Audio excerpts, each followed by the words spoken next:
இன்றைக்கி ரொம்பவே டேஸ்டியான ரொம்பவே ஹெல்த்தியான ஒரு துவையல் பார்க்கலாம். வேறு ஒன்றும் இல்லைங்க, பிரண்டை துவையல் தான். இது முட்டிக்கு எலும்புக்கெலாம் ரொம்ப ஹெல்த்தின்னு இப்போது ரீசெண்ட் டைமில் நிறைய ரீல்ஸ் பார்த்தேன். சரி நம்மளும் செஞ்சிடலாமன்ட்டு பிரண்டை எப்போ வாங்கிட்டு வந்தாச்சு. இப்போ ஒரு கடாயை வச்சுக்கோங்க. அது கொஞ்சம் சூடானதுக்கப்புறம் கொஞ்சமாக எண்ணெய் ஊற்றிட்டு 1 ஸ்பூன் அளவு கடுகு, 1 ஸ்பூன் அளவு கடலைப்பருப்பு, 1 ஸ்பூன் அளவு உளுந்தம்பருப்பு எல்லாம் போட்டு எல்லாம் லைட்டாக கலர் சேஞ்ச் ஆகி வரட்டும். அப்புறமா ஒரு 10 பல்லு பூண்டை தொலி உரிச்சிட்டு சேர்த்துக்கிறேன். ஒரு சின்ன துண்டு இஞ்சி குட்டி குட்டியாக கட் பண்ணி அதையும் சேர்த்துக்கிறேன். இது கூடவே ஒரு 7-8 காஞ்ச மிளகா சேர்த்துக்கிறேன்.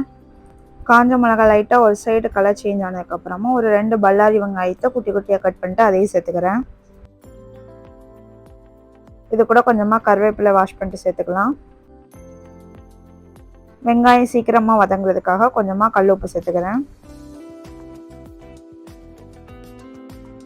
வெங்காயம் நல்லா கண்ணாடி பதம் வந்ததுக்கப்புறமும் கொஞ்சமாக புளி எடுத்து சேர்த்துக்கோங்க.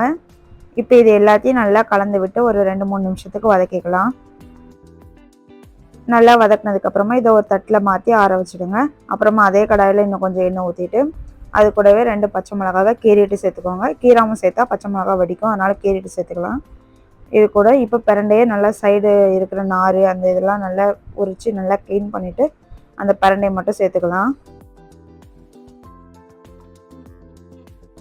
பிரண்டையை நல்லா வதக்கணும். அதோட கலர் ஃபுல்லாக சேஞ்ச் ஆகிற அளவுக்கு வதக்கணும். அப்போ தான் அதோட டேஸ்ட்டு நமக்கு தெரியும்.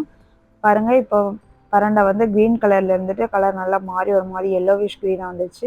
இந்த மாதிரி வந்ததுக்கப்புறமா ஆல்ரெடி நம்ம தாளிப்பெல்லாம் ஒரு தட்டில் கொட்டி ஆற வச்சுருந்தோம்னா அது கூட இதையும் சேர்த்து ஆற வச்சுட்டு இதை ஒரு மிக்சி ஜாரில் மாற்றி அரைச்சி எடுத்துட்டோன்னா அவ்வளோதாங்க. சிம்பிளாக டக்குன்னு ஒரு டேஸ்டியான பிரண்டை துவையல் ரெடி ஆயிடுச்சு. செம்ம டேஸ்ட்டுங்க. கண்டிப்பாக நீங்களும் ட்ரை பண்ணி பார்த்துட்டு இதை எப்படி இருந்துச்சு சொல்லுங்கள். இந்த வீடியோ உங்களுக்கு பிடிச்சிருந்துச்சுன்னா லைக் பண்ணிட்டு நம்ம சேனலை சப்ஸ்கிரைப் பண்ணிக்கோங்க.